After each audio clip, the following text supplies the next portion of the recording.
Injetora, item 6, função injetora. Uma função f de a em b é injetora se e somente se quaisquer que sejam x1 e x2 de a, se x1 é diferente de x2, então f de x1 é diferente de f de x2. Por exemplo, aqui, para cada x diferente, eu vou ter que ter um y diferente. É isso que ele está falando. Veja bem que esses x aqui são diferentes e vou ter que ter y diferentes. Tá? Esse x que corresponde a esse y, esse x, esse y, esse x, esse y, esse x, esse y. Tá? Beleza? Então, para cada x diferente, vou ter que ter y diferentes. Porque se você olhar essa função aqui, ó, de a em b, dá uma olhadinha nessa aqui. 1, 2, 3, 4, olha só.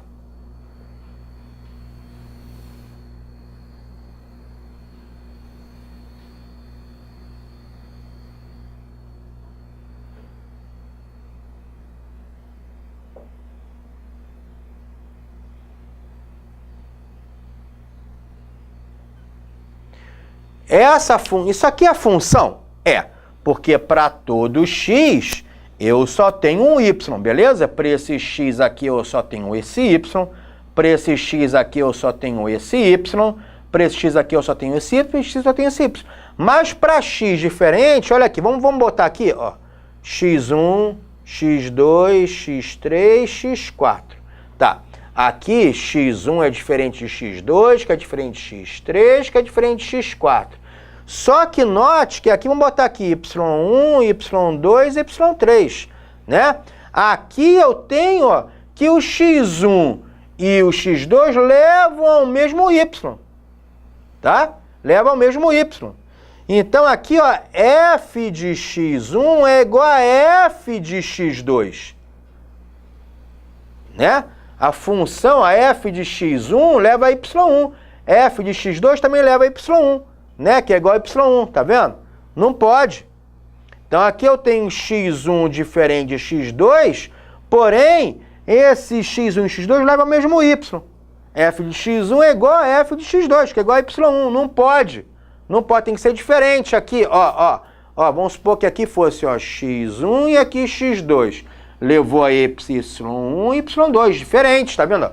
x1 levou a y1, x2 levou a y2. Então aqui x1 é diferente de x2 e y1 diferente de y2. A função injetora tem que ser assim. Para cada x diferente tem que ter y diferentes.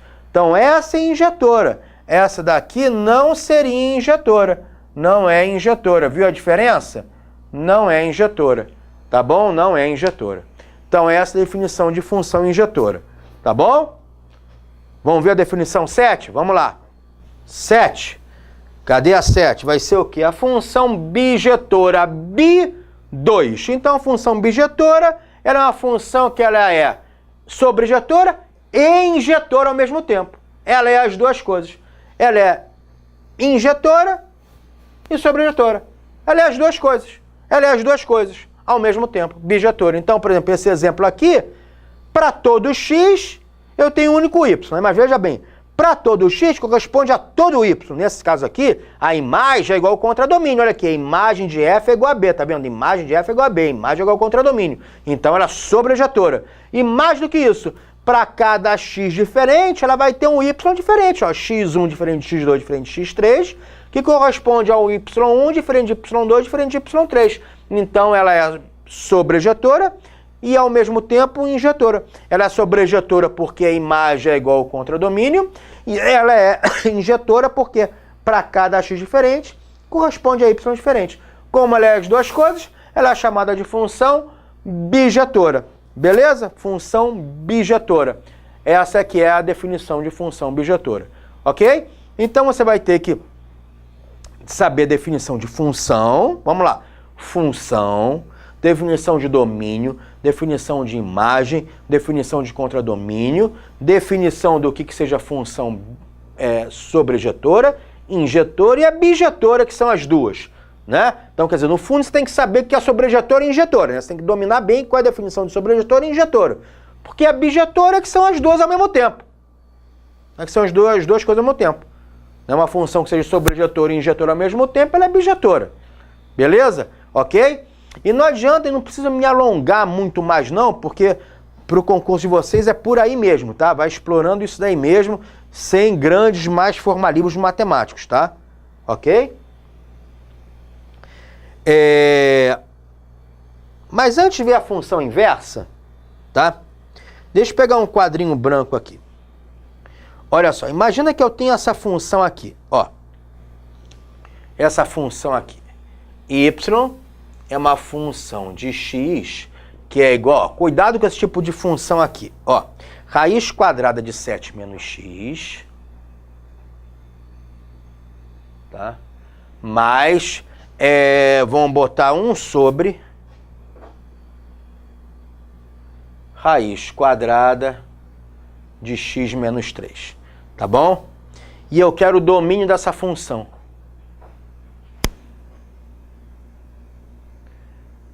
Determinar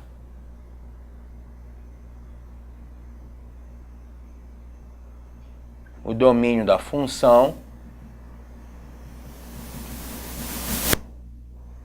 acima, tá? Determinar o domínio da função acima. Beleza?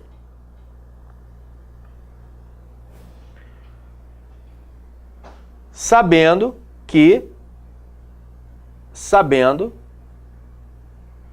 essa função é uma função de real em real. Quer dizer, o conjunto A é um conjunto dos números reais, o B também. Quer dizer, posso usar qualquer número. Então, o domínio pode ser qualquer valor para x.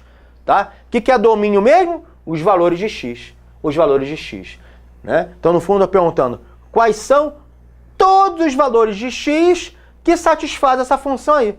Quais são todos os valores de x tais que eu posso calcular o valor de y. Tá? Calcular o valor de y. Ou seja, tá? Isso aí é chamada uma função real. Isso aqui é chamada uma função real. O que é uma função real? É aquela função que está definida no conjunto dos números reais. Ou seja, eu posso usar qualquer valor para x. Uma função de R em R, uma função real. Posso usar qualquer valor para x. Para achar o domínio de uma função real, olha só como é que a gente faz nesse caso aqui. Tá? Primeiro, eu posso atribuir qualquer valor para x aqui? Não, porque isso é uma raiz quadrada. Não existe raiz quadrada de número negativo. Não existe raiz quadrada de número negativo, né? Não existe. Então, nos números reais, não existe nem raiz quadrada de número real negativo. Raiz quadrada de menos 5, raiz quadrada de menos 0,14, não tem. Então, esse radicando aqui, esse 7 menos x, tem que ser maior ou igual a zero, tem que ser positivo. Ou zero, né? Por que zero? Porque zero pode, né? O zero pode, concorda? Raiz de zero é zero. Então, esse radicando aqui tem que ser um número positivo ou igual a zero, maior ou igual a zero. Ou seja, esse menos x aqui vai para o outro lado aí na equação trocando de sinal, vai ficar 7 maior ou igual que x, né? Vai para lá, troca de sinal. 7 maior ou igual que x é a mesma coisa que escrever x menor ou igual a 7, concorda? Porque se 7 é maior ou igual a x, é porque x é menor ou igual a 7. É a mesma coisa, concorda? Né? 4 é maior que 1, ou 1 é menor do que 4. Você escreve do jeito que você quiser, tá bom? Então, você pode escrever x menor ou igual a 7. Então, nesse caso aqui, eu só posso escolher valores de x que sejam menores ou iguais a 7. Maior que 7 não pode. Qualquer número maior que 7 que eu colocar aqui vai dar negativo. Por exemplo, escolhe 10. 7 menos 10, menos 3. Já era, não pode. Não pode. Não vai satisfazer. E aqui, 1 sobre raiz quadrada de x menos 3. Bom, novamente aqui, esse x menos 3, ele tem que ser positivo, né? Só que ele não pode ser igual a zero. Por que não pode ser igual a zero? Gente, x menos 3 tem que ser maior que zero. Ele não pode ser igual a zero. Por quê? Porque se x menos 3 for zero, vai ficar 1 sobre raiz quadrada de zero. Raiz quadrada de zero é zero, vai ficar 1 sobre zero. E não existe divisão por zero. Não existe divisão por zero. Beleza? Então, cuidado. Nesse caso aqui, eu posso colocar maior ou igual a zero. Aqui não, só maior que zero. Não pode ser igual a zero. Esse cara não pode ser igual a zero. Raiz de zero dá zero, vai ficar 1 sobre zero, divisão por zero é impossível. Então, x menos 3 tem que ser um número maior que zero. Maior que zero. ou seja, o menos 3 vai para cá trocando de sinal, fica positivo, x maior que 3. Então, qualquer número maior que 3, esse cara fica positivo, x igual a 4, 5, x igual a 7,4, qualquer número real. X igual a 8,15, né? Essa conta aqui vai dar positivo. Então, vai ficar raiz de número positivo, tá? Então, quando eu tenho raízes de índice par, tá? Raízes de índice par, por exemplo, aqui, ó, raízes de índice par, o índice aqui é par, raiz quadrada, raiz quarta, tá? De A, esse radicando aqui tem que ser maior ou igual a zero, beleza? Não pode ser negativo. Aqui não pode ser igual a zero, por quê? Porque está no denominador. O denominador nunca pode ser zero, divisão por zero não existe, beleza? Ok. Então eu tenho números, então o meu domínio é isso daqui, ó. Isso aqui é x, né? Os valores x, ó. Aqui é o 0, aqui está o 3, está o 7. São os valores, ó, menor ou igual a 7, né? Ó, tô menor ou igual a 7, tá? Bolinha fechada que o 7 pertence. Porém, ó, o 3 aqui, maior que 3. Maior que 3. Ou seja, o meu domínio está aqui, nesse intervalo aqui. Então, o domínio dessa função, né? A gente pode escrever assim, ó, x pertence ao conjunto dos reais, quer dizer, x é um número real, né? X é um número real, tal que, essa barrinha vertical você lê tal que, então x é um número real, tal que x seja, né, menor do que 7, menor ou igual a 7, e x seja maior que 3, né? X seja menor do que igual a 7 e x seja maior que 3. Beleza? Você pode escrever assim. Tá bom? Ou você pode escrever assim também. Domínio é igual a x pertence aos reais, tal que x seja um número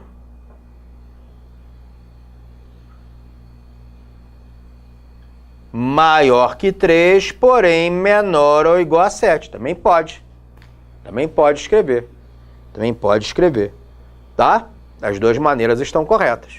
Então, os valores de x que satisfazem essa função, né, é qualquer valor de x, tal que ele seja maior que 3, porém menor ou igual a 7. 3,14, 3,222157, tá? 6,99986, não interessa. Qualquer número real entre 3 e 7, com o 7 pertencente, né, ao domínio, o 3 não, satisfaz o domínio dessa função. Beleza? Fechou? Show de bola! Beleza? Vamos lá. Então, continuando. Agora vamos seguindo, né? Vamos seguindo aí nossa função bijetora. Nosso número 8 é a chamada função inversa. Seja uma função bijetora de A em B, a relação inversa de f é uma função de B em A, que denominamos função inversa de f, indicamos por f de menos 1. Então, olha só, vamos lá. Vamos traduzir o que seria uma função inversa, tá? Vou dar um exemplo aqui. Vamos supor que eu tenha y é uma função de x que é igual a 2x mais 1. Tá bom? Y é igual a uma função de x que é igual a 2x mais 1. Então, essa é a minha função. Aqui vou calcular a função inversa. Vou ser bem objetivo, que é realmente o que você precisa. Passou a prova para acertar a questão e passar. O que é a função inversa? Como é que você calcula uma função inversa? Daqui a pouco eu jogo o número. Você vai fazer o seguinte. Y, ó, a função inversa, tá? Que nós chamamos assim. Vou até tirar esse y daqui. Vou chamar de f de x. A função inversa vai ser dada por... Você coloca assim, ó, f de menos 1x. Esse é o símbolo da função inversa, tá? Não é f elevado a menos 1, não. É f de... não é que você vai elevar a função a menos 1. Essa é uma notação. Não é que você vai pegar essa função, vai elevá-la a menos 1, fazer uma potenciação. Não é. Isso é só um símbolo, tá? F menos 1 é um símbolo que denomina função inversa, tá bom? Como é que você vai calcular a função inversa? Você vai fazer o seguinte, tá? Regra para obtenção da inversa. Então vamos botar aqui. Primeiro apaga aqui, tá? Regra para obtenção da inversa. Coloca o y de volta aqui. Você vai fazer o seguinte, você vai inverter. Vai trocar o y pelo x, assim, ó. Decora aqui. Troca o y pelo x. O que é x você chama de y, o que é x o que é y você chama de x. Então esse y vira x, aí você vai escrever 2y mais 1, tá? Você vai escrever 2y mais 1, beleza? Então o que é y você chama de x, você inverte. O que é x você chama de y. E aí você vai calcular o y assim, ó. 2y é igual a, ó, o 1 vai para lá trocando de sinal, né? X menos 1, beleza? Ó, o 1 vai para lá trocando de sinal. X menos 1 é igual a 2y. O 2y é igual a x menos 1. Aí o 2 que multiplica o y, ele cai aqui, né? Vai para o outro lado da equação dividindo. X menos 1 sobre 2. Ou seja, a sua função inversa, y, que é igual a f de menos 1x. Deixa eu botar aqui do lado. Então, a sua função inversa, y, que é igual a f de menos 1x, vai ser dado por isso, x menos 1 sobre 2, tá? Então, aqui eu tenho minha função original, y igual a f de x, que é igual a 2x mais 1, e aqui a sua inversa, y igual a f de menos 1x, que é igual a x menos 1 sobre 2, ok? Ou seja, como é que eu calculo uma função inversa? Eu troco o x pelo y, tá? Troco o x pelo y. Então, essa é a função inversa dessa, ok? Aí, por exemplo, vamos lá. Vamos supor que eu tivesse aqui o conjunto A com esses valores aqui, ó. Por exemplo, esses valores aqui, ó.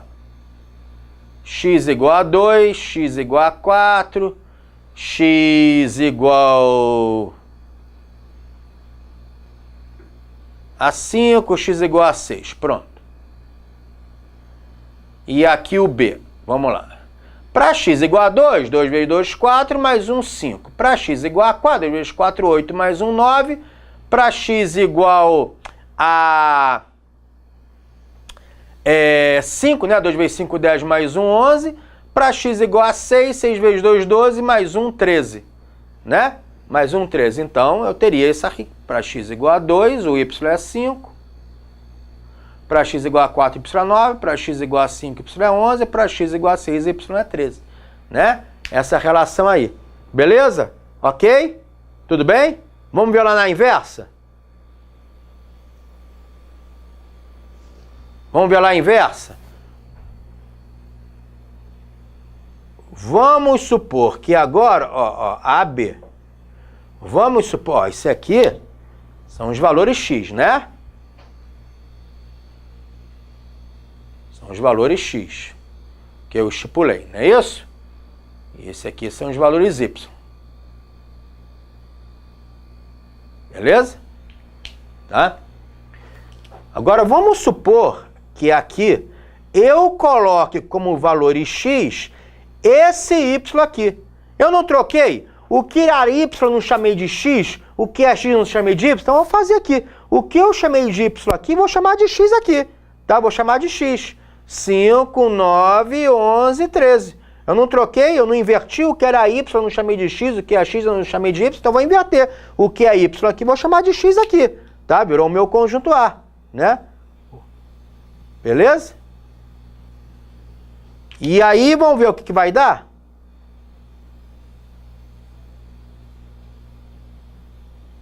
Então, essa aqui é a minha função f, ó. A minha função f, né? Aí, olha aqui na função inversa que interessante. Quando o x é igual a 5, acompanha aqui na função inversa. 5 menos 1, 4 sobre 2, 2. Tá vendo? Virou o y2. Quando o x é igual a 9, ó, x igual a 9, 9 menos 1, 8 sobre 2, 4. Quando o x é igual a 11, 11 menos 1, 10 sobre 2, 5. Quando o x é igual a 13, 13 menos 1, 12 sobre 2, 6. Isso aqui é o y. Ó, então isso que é a função inversa. O que é x na função, olha o meu dedo, é y na inversa. E o que é y na função original é o x na inversa. Então isso que é a função inversa, você troca. Você troca. O que é x numa função vira y na inversa. O que é y numa função vira x na inversa. Então, como é que você descobre uma função inversa de uma função? Só você, o que é y você chamar de x, o que é x você chamar de y. Beleza? Viu a diferença? Aqui é x, o x nessa função virou o y na inversa. E o y nessa função virou x na inversa. Essa que é a definição de função inversa. É isso. E para calcular uma função, para eu achar uma função inversa, a função original tem que ser uma função, ó, como está aqui, ó. Ó, tá escrito ali. Ela tem que ser bijetora, tá? Ela tem que ser bijetora. Essa função bijetora ela é sobrejetora, ó. Para todo x tem todo o y, ela é sobrejetora, tá? E é injetora também. Para x diferente, y diferente, tá? Ela tem que ser bijetora. Se não for bijetora, pode dar erro. Você não vai conseguir, na hora que inverter, passar tudo de um lado para o outro. Então ela tem que ser sobrejetora, tá? Ela tem que ser sobrejetora para espelhar certinho. Né? Que aqui espelhou, né? x, y, né? E aí inverteu. Né? Então, para espelhar certinho, essa função original tem que ser bijetora. Tá bom? Então, uma condição para uma função ter inversa é que ela seja bijetora. Mas o mais importante mesmo é você saber como é que você acha uma função inversa a partir de uma função original. Troca o x com y. Troca o x pelo y. O que é y chama de x, o que é x chama de y. Fechou? Então essa é a definição de função inversa.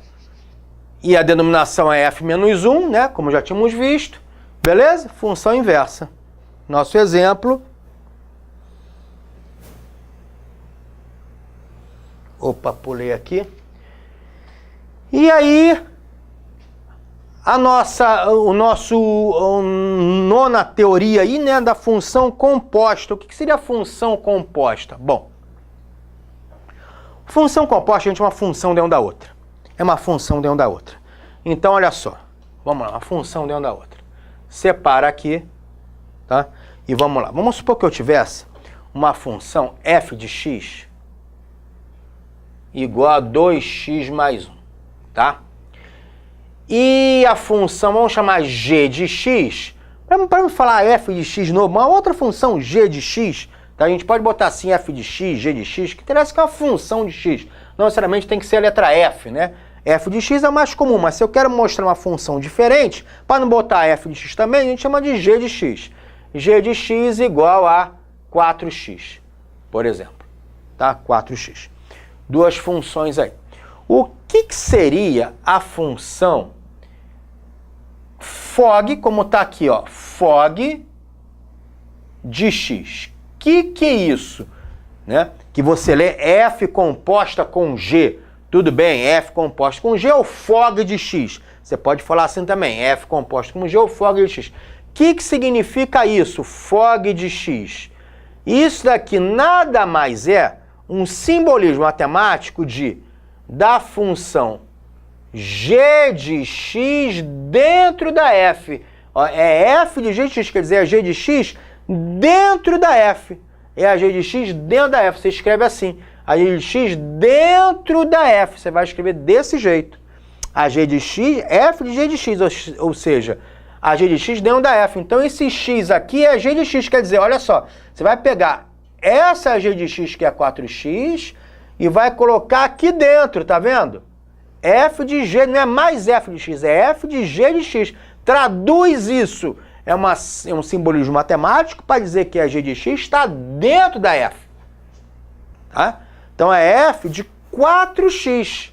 Ou seja, você vai pegar esse 4x, o x vira 4x. Então esse 4x está aqui dentro. O x vira 4x. Então vai ficar duas vezes, ó, o x vira 4x. 4x mais 1. Ou seja, 8x mais 1. Então essa função fog de x é igual a 8x mais 1. Beleza? 8x mais 1. Uma função dentro da outra. E o que seria gof de x, ou g composta com f, tanto faz?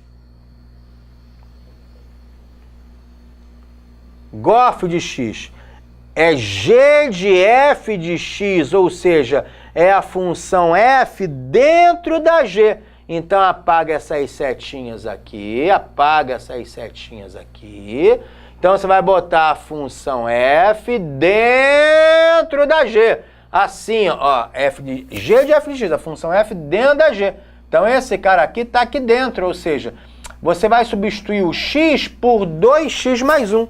Então vai ficar 4 vezes 2x mais 1. Tá vendo? 2x mais 1 substitui o x. Ou seja, propriedade distributiva. 4 vezes 2x, 8x. 4 vezes 1, mais 4.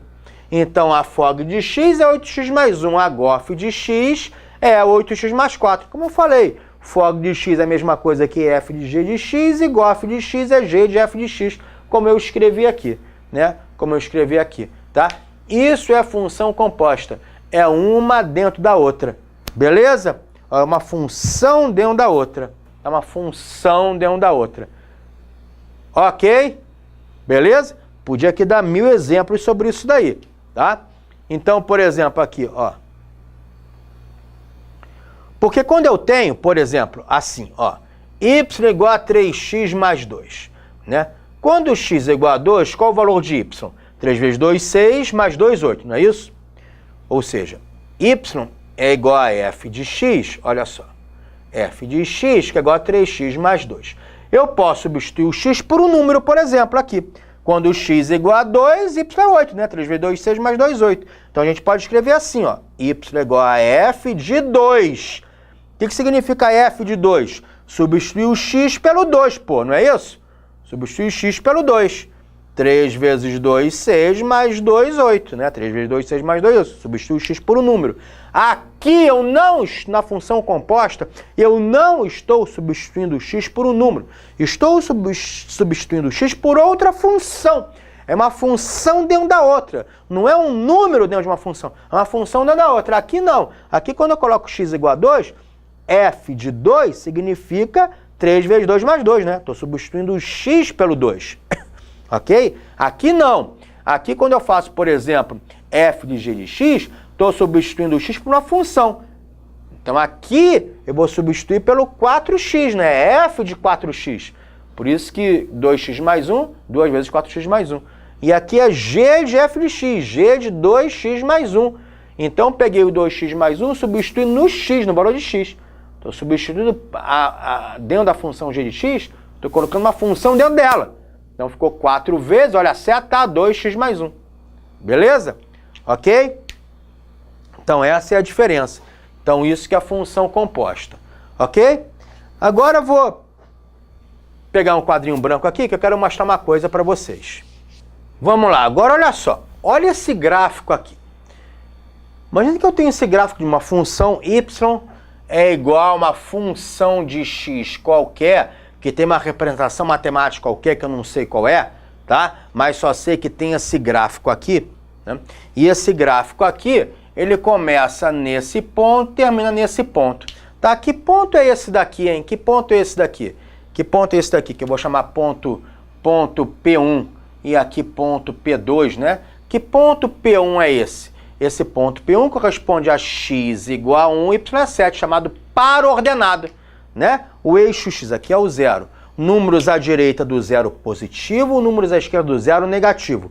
Números acima do zero positivo, números abaixo do zero negativo, chamado eixo cartesiano. O eixo x chamado eixo das abscissas e o eixo y chamado eixo das ordenadas. Então esse é o ponto 1, 7. Num par ordenado, por convenção, né? Ele é formado pelos pontos x, y. Primeiro número é sempre o x, que está na horizontal, e o outro sempre o y, que está na vertical. Então esse aqui é o ponto 1, 7. X igual a 1, y igual a 7.